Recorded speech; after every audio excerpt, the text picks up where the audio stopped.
Hare Krishna, welcome to this special program on the systematic study of the topmost Vedic literature, the Srimad Bhagavatam. Before we begin today's session, I shall chant a few prayers.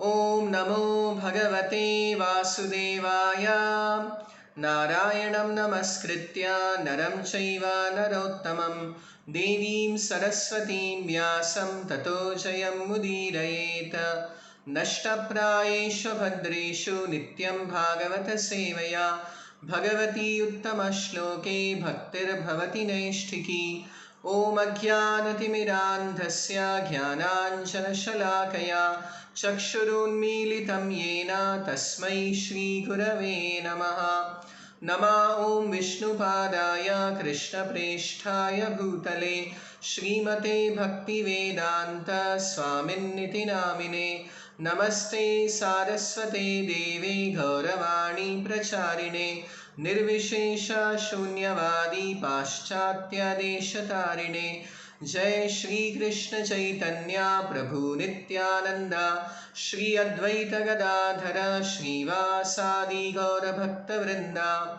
Hare Krishna Krishna Krishna Hare Hare Hare Rama Rama Rama Hare Hare. Hare Krishna, I would like to welcome all the viewers again for this special program on the systematic study of the topmost Vedic scripture, the Srimad Bhagavatam, which contains a total of Dvadasha Skandha Yuktoyam Shatavichena Samyutaha Grantho Ashtadasha Sahasraha Srimad Bhagavata Bhidaha 12 cantos, 335 chapters and 18,000 shlokas. We are currently in the study and analysis of the 8th canto of the Srimad Bhagavatam that contains 24 chapters and 930 shlokas or verses.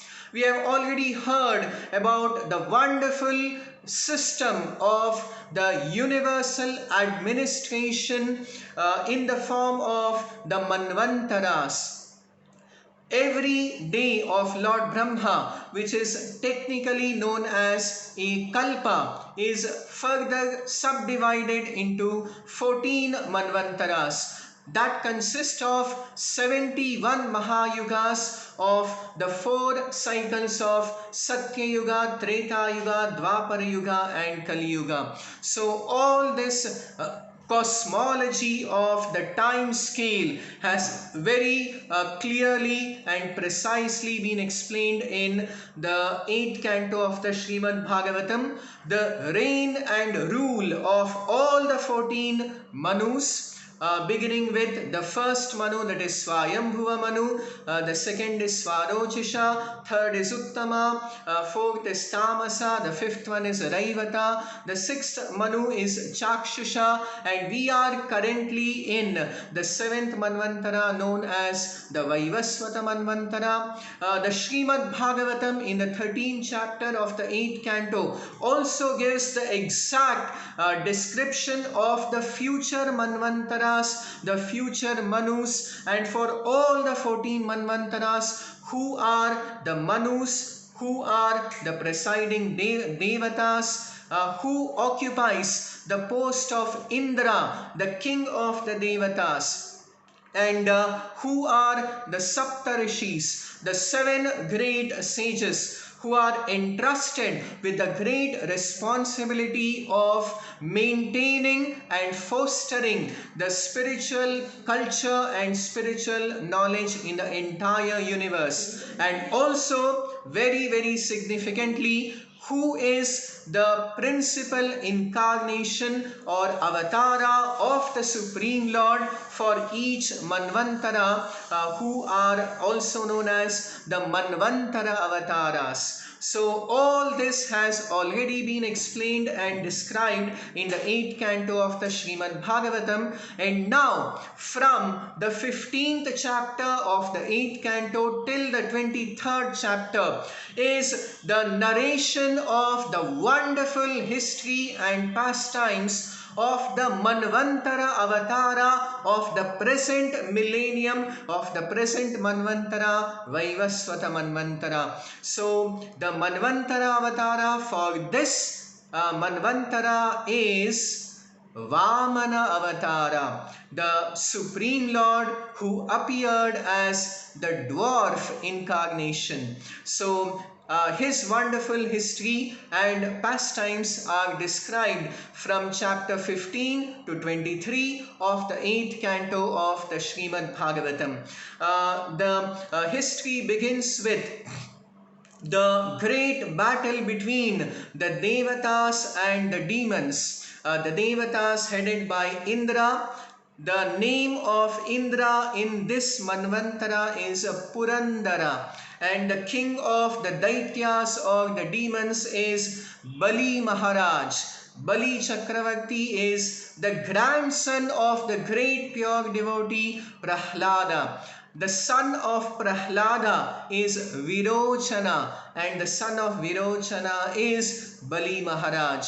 So hence Bali Maharaj, the grandson of Prahlada, and even Bali Maharaj is one of the greatest pure devotees of the Supreme Lord. He has been mentioned in the earlier 6th canto as one among the 12 Mahajanas, the 12 great authorities on Bhagavata Dharma, the highest principles of pure devotional service. There are also in Bhakti, there are 9 processes of devotional service known as the Navavidha Bhakti, and there is a great example of the best devotee who attained the supreme perfection by following exclusively one of the processes. So for Shravanam, for hearing, the best example is Parikshit Maharaj. And likewise for Kirtana, for chanting, the best example is Shukadeva Goswami. For Smaranam, for remembering, it is Prahlad Maharaj. And like this, the 9th process of Atma Nivedanam or complete surrender to the Supreme Lord, the most exemplary devotee is Bali Maharaj or Bali Chakravarti. Although he is the king of the demons, he is the perfect example of Atma Nivedanam in Shuddha Bhakti, of complete surrender in pure devotional service to the Supreme Lord. So now let us hear of this very, very beautiful and wonderful pastime of the Supreme Lord and his very intimate, loving dealings and interactions with his pure devotee Bali Maharaj.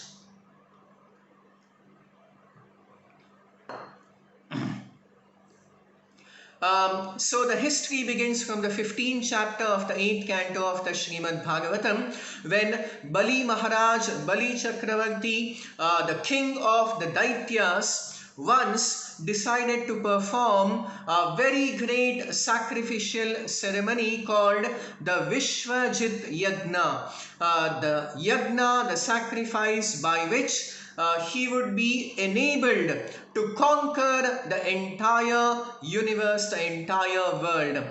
This was done for Bali Maharaj by the great Brahmanas, by the great priests descending from the dynasty of Bhrigu, of sage Bhrigu Maharshi. Bhrigu is one of the greatest sages of history, and his descendants were accepted as the spiritual masters by Bali Maharaj, and now Bali Maharaj performed this Vishwajit Yagna with the assistance of the Bhrigu Vamsha priests, and after the performance of the Vishwajit Yagna, Bali Maharaj proceeded to conquer all the directions, and he also went to the Swargaloka, to the heavenly planets. Because of the great power and strength of Bali Maharaj, all the Devatas they consulted with their spiritual master, with their guru Brihaspati, who advised them that since they would not be able to defeat Bali Maharaj, it would be futile to engage in a battle with Bali at this point of time, and therefore the best course would be to disguise themselves and become invisible and remain incognito without being recognized and disperse in various directions. So now the devatas of the heavenly planets were defeated by Bali Chakravarti in this manner. The devatas fled to various directions and hid themselves. They disguised themselves in various ways and began to live in different parts of the world, of the universe. Meanwhile, the mother of the Devatas, the mother of the Adityas, who is Aditi. Aditi and Diti are co-wives of Kashyapa Maharshi, and the sons of Aditi are the Devatas, also known as the Adityas, and the sons of Diti from Kashyapa are known as the Daityas or the demons. So in one way, actually the Devatas and the demons are co-brothers, but always there is a lot of rivalry, battle and fighting between the Devatas and the demons, or the Adityas and the Daityas.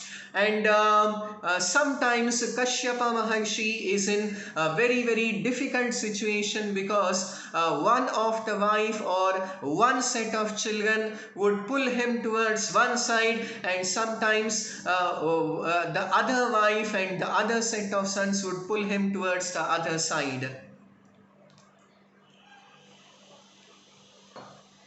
So after some time, when Kashyapa Maharshi came to the ashrama of Aditi, the mother of the Devatas, of the demigods, Aditi expressed that to her husband Kashyapa Maharshi, very eagerly to fulfill her desire of reinstating. Aditi's great desire was, she was very sad and morose at the condition of her sons, the Devatas, who were ruling over the heavenly planets, but were now reduced to being in disguise in ordinary circumstances. So Aditi was very anxious to again reinstate her sons in the heavenly planets.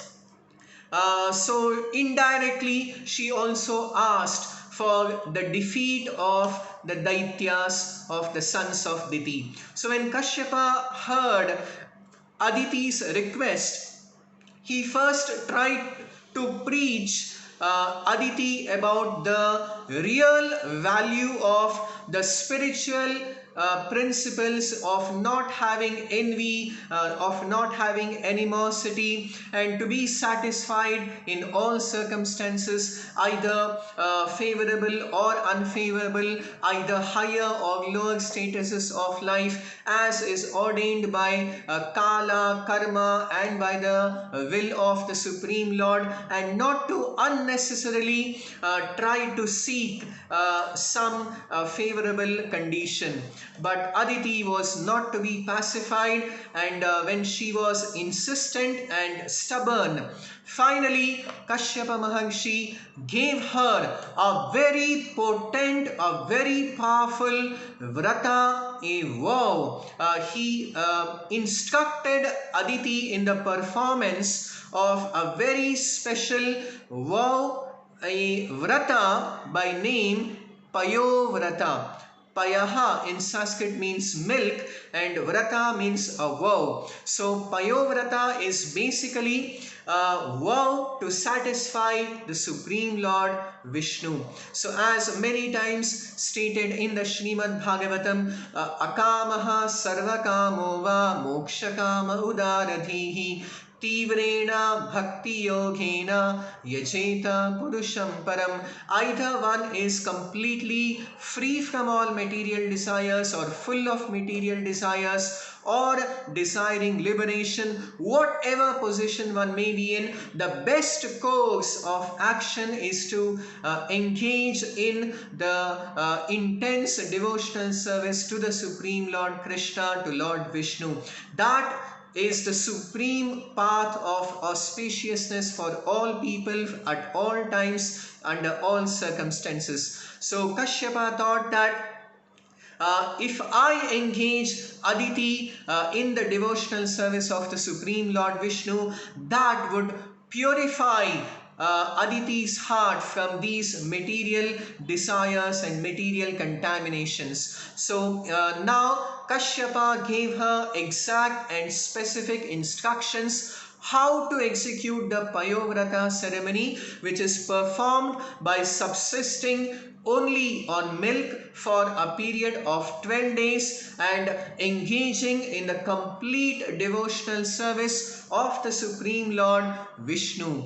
So Aditi took these instructions very faithfully and executed the Payovrata ceremony exactly as instructed by her great husband Kashyapa Rishi. And finally, at the conclusion of the Payovrata ceremony, Aditi had the darshan of the Supreme Lord Vishnu. So at that time, Aditi prayed to the Supreme Lord that she had been already now purified of material desires, and she just asked the Supreme Lord that I wish to have a son like you.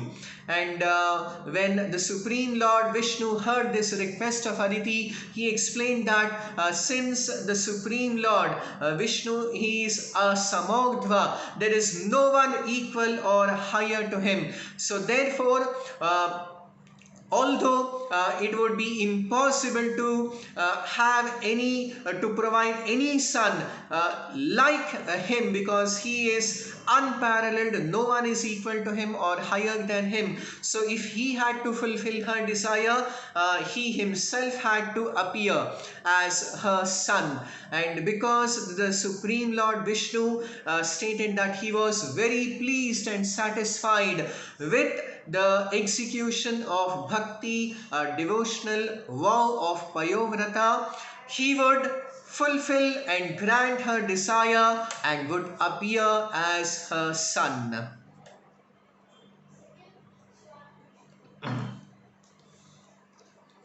So then Lord Vishnu disappeared, and after some time, it is very wonderfully explained in the 18th chapter of the 8th canto of the Srimad Bhagavatam about the divine transcendental appearance of the Supreme Lord Vishnu as the son of Aditi and Kashyapa. And this avatara, this incarnation is known as the Vamana avatara, because the Lord appeared as a dwarf.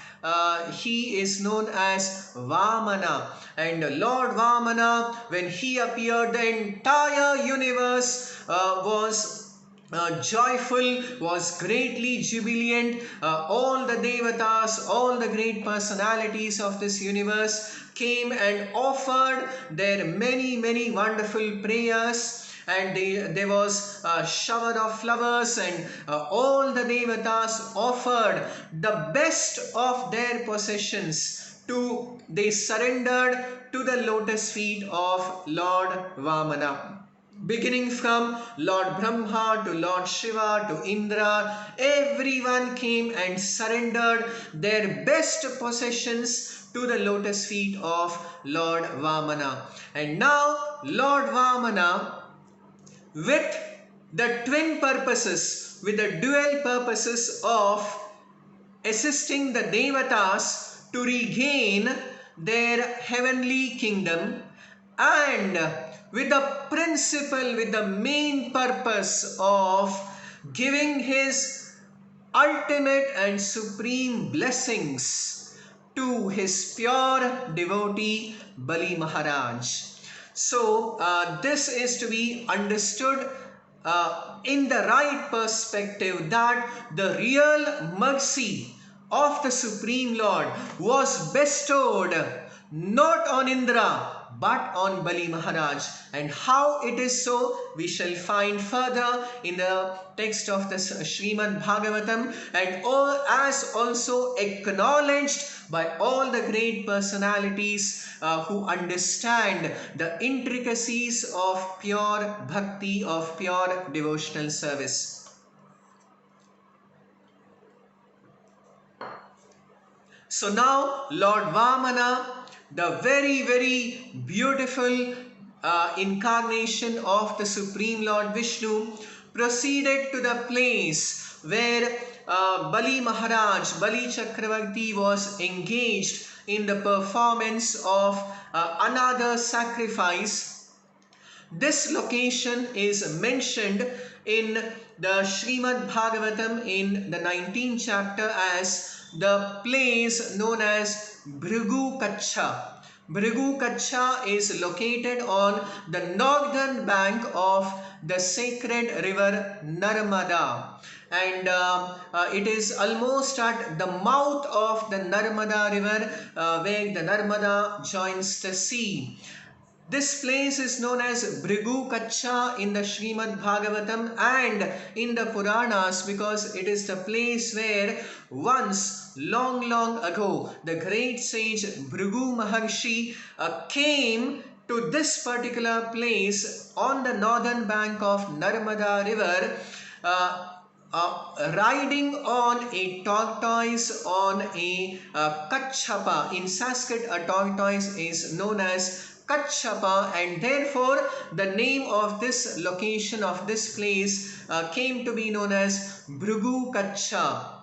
And it is even today, this place, Bhrigu Kacha, is existing in the same location on the northern bank of Narmada river, at the mouth of Narmada river in the Indian state of Gujarat, and is known by the modern name of Bharuch. So this is the exact place known as Bhrigu Kacha, mentioned in the Srimad Bhagavatam 8th Canto 19th chapter, the location where Bali Maharaj was performing his sacrifice, assisted by the Brahmanas of the dynasty of Bhrigu Maharshi. And Lord Vamana now arrived to this place. So Lord Vamana, as soon as he came, Bali Maharaj, when he saw the divine effulgent personality of Vamana, who appeared as a dwarf Brahmana boy, so his heart was intrinsically, very automatically attracted to Lord Vamana Deva.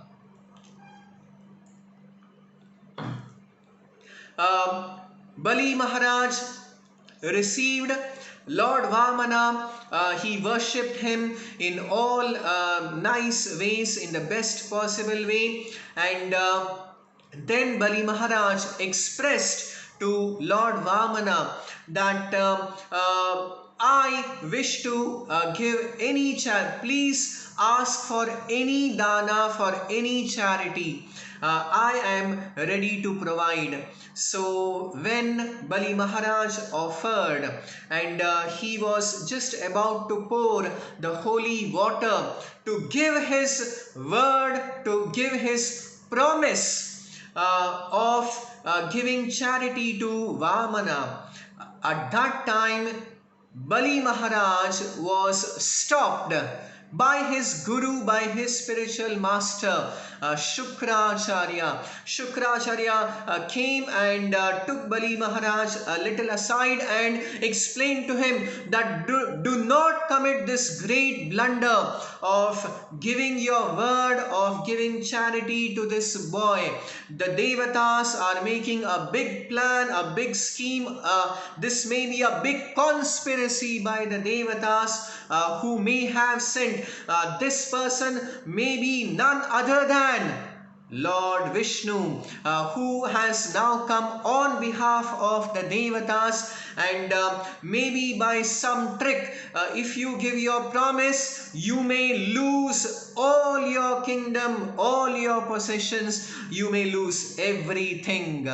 So when Shukracharya gave these instructions to Bali, the response of Bali Maharaj was that he rejected the instructions of his guru Shukracharya, and he rejected his instructions as well. He rejected the instructions and he rejected his guru Shukracharya.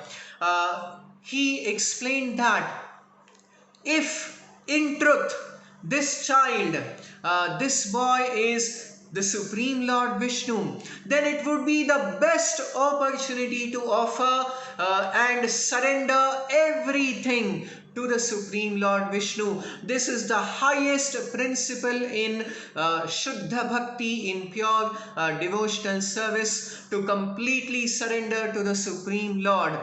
And therefore that would be the best possible course of action. So why should I be stopped? So in this way Bali Maharaj came forward and gave his word of promise to fulfill whatever charity that Vamana would ask for. And when Bali Chakravarti gave his word of charity, at that time Lord Vamanadeva, who was a short dwarf Brahmana boy, then transformed into a huge and gigantic form, which is also known as Urukrama or Trivikrama. Krama means to take a step, and Trivikrama means one who took the 3 gigantic steps. Urukrama means one who took unparalleled great and gigantic steps. So Lord Vamana now transformed himself into Lord Trivikrama, and Lord Trivikrama surpassed the limits of the sky, and then he asked from Bali Maharaj, the charity that he asked was, I just want 3 steps of land. The charity that had been asked by Lord Vamanadeva from Bali was that I just want 3 paces or 3 steps of land. And after Bali Maharaj consented to give this charity, Lord Vamana transformed from a dwarf Brahmana to a gigantic, huge form as Lord Trivikrama or as Lord Urukrama. And then with just one step, he covered the entire lower planetary systems. And with his second step, the Supreme Lord Trivikrama covered the entire expanse of the upper planetary systems, and the toe of his left leg pierced, in fact, the covering of the universe. And Ashtabhir Bahiravritam, there are 8 coverings of this universe, beyond which is the Virajanadi, which forms the boundary, which forms the border between the material world and the spiritual world. And Virajanadi consists of Brahmachala, or spiritual water. So when Lord Vamanadeva extended his leg to cover the expanse of the upper planetary systems, his lotus feet pierced the coverings of the universe, and a few drops of the divine spiritual Brahmajala of the Virajanadi leaked through the universe and washed the lotus feet of Lord Vamana, and that Charanamrita, the water that washed the lotus feet of the Supreme Lord Vamana, Lord Trivikrama, are the most sacred waters in the entire universe, known as Ganga. Ganga is also therefore known as Vishnupadi because it emanates from the lotus feet of Lord Vishnu, and it was first collected as the Tirtha, as the Charanamrita by Lord Brahma in his Kamandalu. So the river Ganga first descended to Brahmaloka and later to the various planetary systems in the entire universe, and it purifies all the living beings who come in contact with her sacred, with her most holy waters. So this is the descent of the river Ganga, and now Lord Vamana, just by two of his steps, covered the entire expanse of the entire land of the entire universe. And now Lord Vamana asked Bali Chakravarti that with two of my steps I have covered the entire universe. So where should I now measure the land for my third step? You had agreed to provide me 3 steps of land. So with just 2 steps I have covered the entire universe. So where is my third step? So when Lord Vamana was speaking to Bali Maharaj in this manner, all the great devatas of this universe, including Lord Brahma, Indra, everyone arrived to this place to witness this most wonderful, pure, loving, devotional interaction between the Supreme Lord Vishnu and his pure devotee Bali Maharaj. What Bali Maharaj did in the process of complete surrender to the Supreme Lord Vishnu, and thus became one of the greatest devotees of the Supreme Lord and attained the ultimate, the highest perfection of Shuddha Bhakti, of Shuddha Bhagavat Prema, of pure loving service to the Supreme Lord.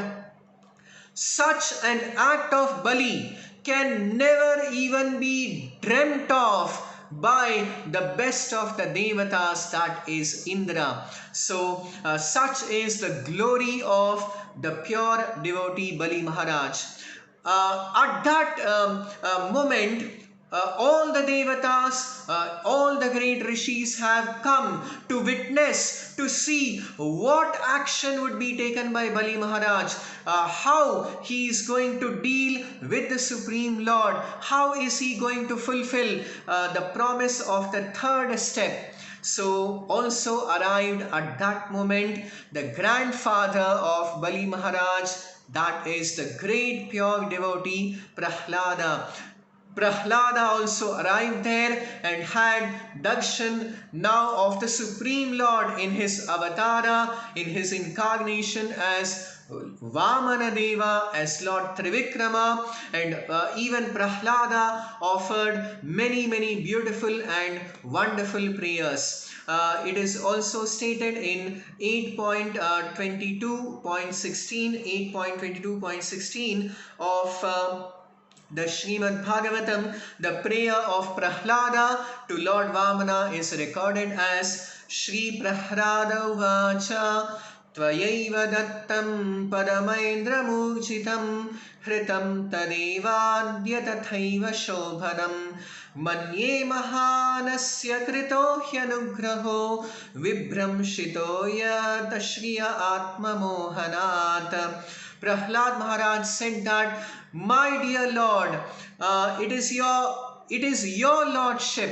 Whatever you have done in your dealings is most perfect. There is absolutely no injustice or impartiality in your dealings. Sometimes foolish materialists think that the Supreme Lord was partial to Indra and acted unfavorably towards Bali Maharaj. Actually, it is exactly the opposite. The Supreme Lord was highly partial to Bali Maharaj because he bestowed upon Bali Maharaj what he had not bestowed even on Lord Brahma, even on some of the greatest devotees and personalities of this world.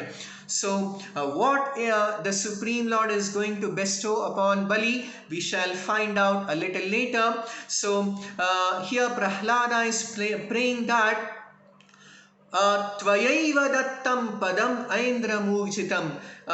Bali Maharaj got the sovereignty of the whole world, including over the heavenly planets. He became the king of the heavenly planets as Indra.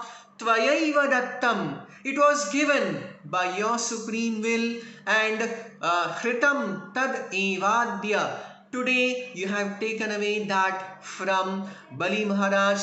Even that is done by you. So whatever you have done, you have acted most perfectly in both ways, either in granting these material benedictions or taking away that material possession from Bali Maharaj. But although you gave this position and today you are taking it away, you are actually, so these material things come and go, everything is temporary. The post of Indra, the post of Brahma, all these things are temporary. Whatever we think that we have gained in this material world by our effort, by our capabilities, by our qualifications, actually it is not ours. Even the effort and all these strength is bestowed by the Supreme Lord.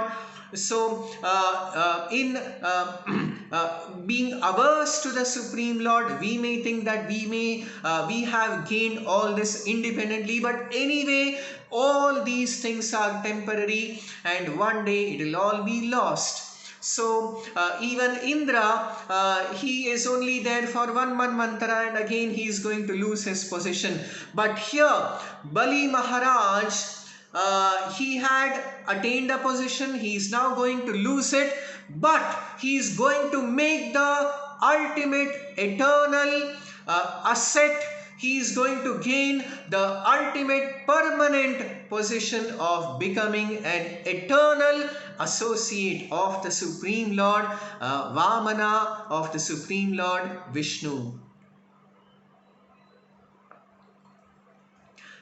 So Bali's Prahlada prays that you have done actually a very merciful favor.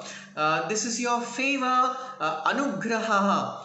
This is your great mercy upon your pure devotee, that you have today taken away all his material possessions and are going to bestow the supreme eternal benediction of Shuddha Bhagavat Prema, of pure love of God upon Bali Maharaj.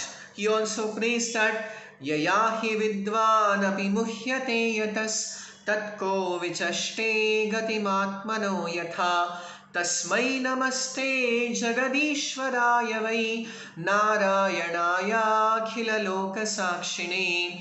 That actually a person becomes bereft of one's spiritual wisdom and intelligence by material possessions. Even a learned, self-controlled person forgets the real goal of self-realization.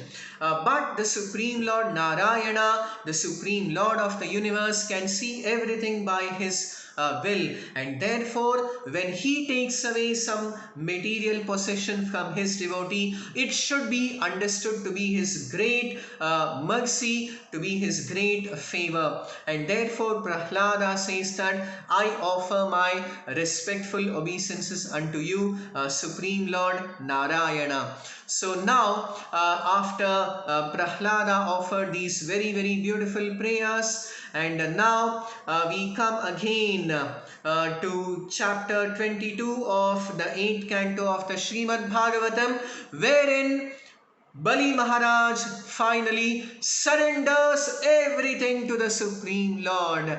He says that, "Oh my Lord, please place your third step, your lotus feet on my Shiraha, on my head.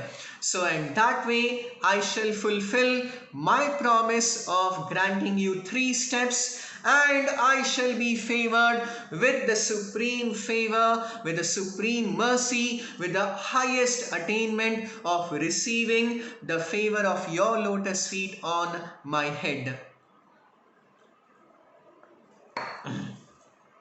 So, in this way,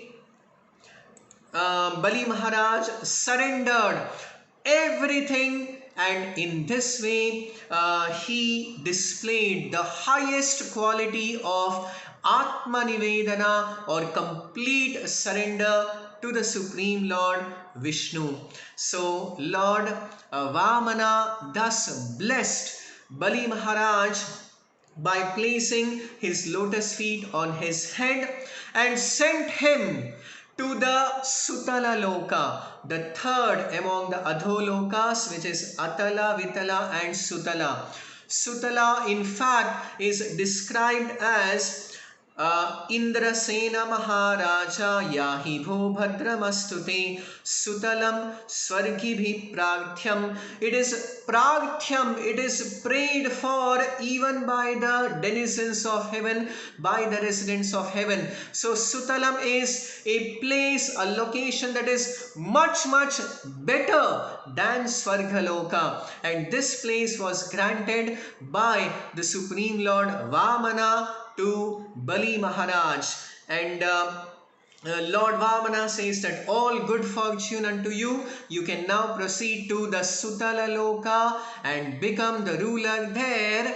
And the most wonderful mercy of the Supreme Lord Vamana upon Bali Chakravarti is that, "Rakshishye sarvato ham tvam sanugam saparichadam sada sannihitam veera tatra mam drakshate bhavan," that I shall always reside with you, I shall always be with you. You will always be able to see me there in Sutala Loka, and I shall give you complete protection in all respects. So Lord Vamana became always the associate of Bali Maharaj. He acts as the Dwarapalaka, as the supreme protector of Bali Maharaj in Sutala Loka. So that is the supreme attainment of Bali Maharaj. By surrendering everything to the Supreme Lord, he gained the eternal association of the Supreme Lord. Indra lost it. Although the Supreme Lord Vamana appeared as his younger brother, and therefore Lord Vamana is known as Upendra, he neither got the pure bhakti, the pure devotional service of Lord Vishnu, nor did he attain the eternal association of the Supreme Lord. The two highest attainments are the attainment of Shuddha Prema, Shuddha Bhagavat Prema, the soul regains the pure loving eternal relationship with the Supreme Lord. And the second attainment is, the second highest spiritual attainment is to go back to the spiritual world, to be in the eternal association of the Supreme Lord. Both were lost by Indra, and both were attained by Bali Maharaj. So who is the real loser and who is the real victor? This can be understood only by pure devotees, only by those who appreciate the value of pure devotional service. They can understand that Bali is the real victor and Indra is the greatest loser. So whereas ordinary people with a materialistic temperament and with a materialistic perspective are completely confused and bewildered that what did Lord do? He snatched away everything from Bali Maharaj, he gave everything to Indra. So how is Bali benefited? So Bali is the real beneficiary and Indra is the real loser. He got a temporary Svargaloka, which anyway he is going to lose at the end of this Manvantara, and that would be again given at the end of the 7th Manvantara. Lord Vamana would personally take Bali Maharaj and throw out the present Indra from Svargaloka and make Bali Maharaj as the Indra of the 8th Manvantara, the next Manvantara, the Deva Savagni Manvantara. So, the Savarni Manvantara. So, along with that, the eternal, permanent, highest gifts of Shuddha Bhakti and being the Nitya Parshada were also bestowed upon Bali Maharaj. So therefore, he is the ideal example of a pure devotee in Atma Nivedanam or complete self-surrender to the Supreme Lord. So in this way, Lord Vamana bestowed his supreme blessings on Bali Maharaj, and he also gave the insignificant, the temporary Svargaloka to Indra and the Devatas. So the Devatas again occupied the Svargaloka, and Lord Vamana also accepted his eternal divine consort, that is who is also an Amsha of Mahalakshmi, and her name is Kirti. Lord Vamana married Kirti, and in this way we find the very wonderful description of the Supreme Lord in his incarnation as Vamana Avatara, who is the Manvantara Avatara, the presiding, the main incarnation for this 7th Manvantara of Vaivasvata Manu. Now proceeding to the final concluding chapter of the 8th canto of the Srimad Bhagavatam, the 24th chapter of the 8th canto of the Srimad Bhagavatam has the very beautiful narration and description of another avatara, another incarnation of the Supreme Lord, which is Matsya Avatara. Matsya Avatara, the Supreme Lord appeared in the form of a divine fish.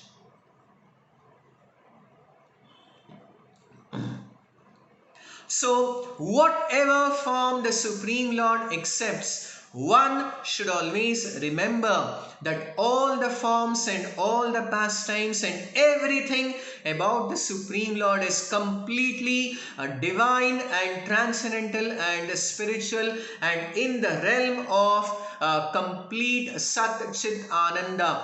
The Supreme Lord is never to be compared to an ordinary fish or tortoise or a lion or a human being. He is eternally the Ishvaraha Paramaha, the Supreme Personality of Godhead, and there is not a tinge of material nature or material qualities in the Supreme Lord in any of his incarnations. To think of the Supreme Lord to be an ordinary human being or an ordinary fish is the greatest sacrilege, the greatest offense and the greatest mistake in the understanding of the Supreme Lord, as also explained in the Bhagavad Gita 9.11. Avajananti ma mudha manushim tanumashritam param bhavamajananto mama bhutamaheshwaram. That the most foolish people think that the Supreme Lord in his incarnation is a human being or an animal. So even in the Srimad Bhagavatam in 8.24.6 it is stated that Uchavacheshu bhuteshu charan vayuriveshwaraha nocchavachatvam bhajate nirgunatvad dhiyo gunaihi. That the Supreme Personality of Godhead, although externally appearing sometimes as a human being or as lower animal, Uchavacha in various grades of living beings. He is always transcendental. He is always above the three modes of material nature, Nirgunatvad, and he is always the supreme personality of Godhead. So now stating this very important transcendental and spiritual principle, this spiritual truth about the Supreme Lord, Shukadev Goswami further now narrates the history of the Supreme Lord in his Matsya Avatara. So Lord Matsya appeared twice. He appeared two times. The first Matsya Avatara is in the previous Kalpa, in the previous day of Brahma. Asid Atita Kalpante Brahmo Naimitiko Layaha Samudropa Plutastatra Loka Bhuradayo Nripa. At the end of the previous millennium, the previous day of Lord Brahma, when Lord Brahma was about to sleep, he in a moment of neglect, the Vedas, the entire Vedic knowledge was stolen away by a demon by named Hayagriva. And at that time the Supreme Lord appeared as the Matsya Avatara, as the incarnation of the divine fish, and killed Hayagriva and rescued all the Vedic knowledge and handed it back to Lord Brahma to be the qualified keeper, the qualified bearer of the entire Vedic knowledge. So this is the first instance of the Matsya Avatara. The Supreme Lord again for a second time appeared in his Matsya Avatara at the end of the sixth Manvantara, which is the Chakshusha Manvantara. At the end of the sixth Manvantara, that is the Chakshusha Manvantara, there was a very great king by name Satyavrata. Satyavrata was the king of the southern part of Bharatavarsha, and he lived on the banks of the river Kritamala. The Kritamala river is presently known as the river Vaigai and is located in the South Indian state of Tamil Nadu. The river that flows in the city of Madurai is also the same river Vaigai. So King Satyavrata was the king of this part of the country, and once when he went to the sacred river Kritamala and he was offering his oblations, suddenly a small tiny fish came in the palms of his hands in the water that he had taken. So that small tiny fish began to speak to King Satyavrata that, "Oh my dear king, please do not put me back into this water because there are many big fish and I am afraid of them." So this is the very loving dealings of the Supreme Lord with his pure devotees. So this is called Leela, or the play of the Supreme Lord. The supreme protector of the entire universe is now seeking protection from his pure devotee King Satyavrata.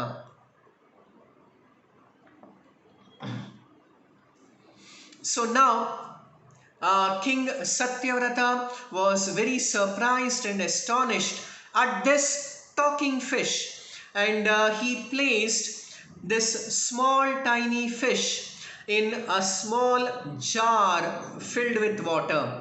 Very soon the fish expanded and appealed to King Satyavrata that this place is not sufficient for me to live, so please place me in a bigger place, in a bigger reservoir of water. So then King Satyavrata took this fish out and placed in a bigger tub of water, and very soon the fish expanded further and asked King Satyavrata to provide a larger space for it. King Satyavrata then took it to a well and placed it in a kupa, in a well. Very quickly again the fish expanded even further to cover the entire space of the well, and in this way King Satyavrata further took it to a river, and then even it could not fit into a river. Then he took this Matsya, this fish, to a huge ocean, and even this huge ocean was filled with the form of Matsya, who is Lord, the Supreme Lord, in his fish incarnation. So King Satyavrata was greatly astonished by these events, and then the Supreme Lord revealed his real identity, being the Supreme Lord of everything as Lord Vishnu. King Satyavrata offered many prayers to Lord Matsya, and then Lord Matsya informed King Satyavrata that actually from 7 days from today, the Pralaya, the conclusion, the present Manvantara is going to end, and there is going to be a partial dissolution, a partial pralaya.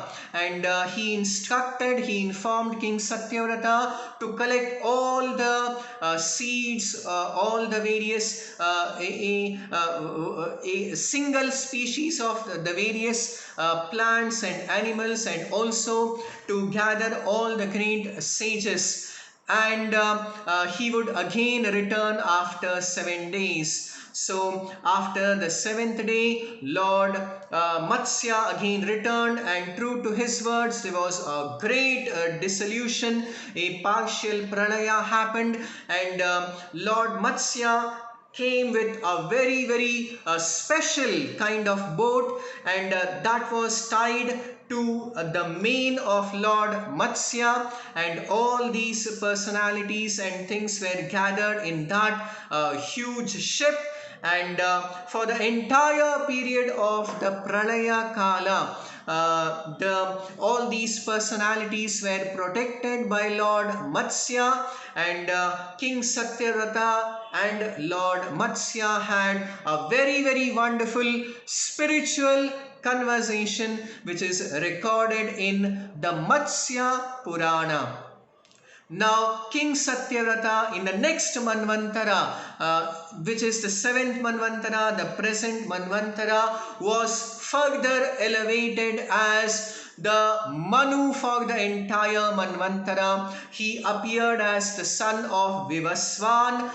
His name is Shraddhadeva, and because he became the Manu, he is also known as the Vaivasvata Manu. So in this way, the 24th chapter of the 8th canto of the Srimad Bhagavatam explains the extraordinary, the superhuman, divine activities, the leelas of the Supreme Lord in his incarnation as Matsya Avatara, as the divine fish incarnation. And thus concludes the 8th canto of the Srimad Bhagavatam. If you have any questions or queries about today's subject matter, you are most welcome to post it in the WhatsApp group or in the comments box in the YouTube channel. Please do like the video and subscribe to our YouTube channel, and please do join us for the continuation of the study of the Srimad Bhagavatam. Thank you very much. Hare Krishna.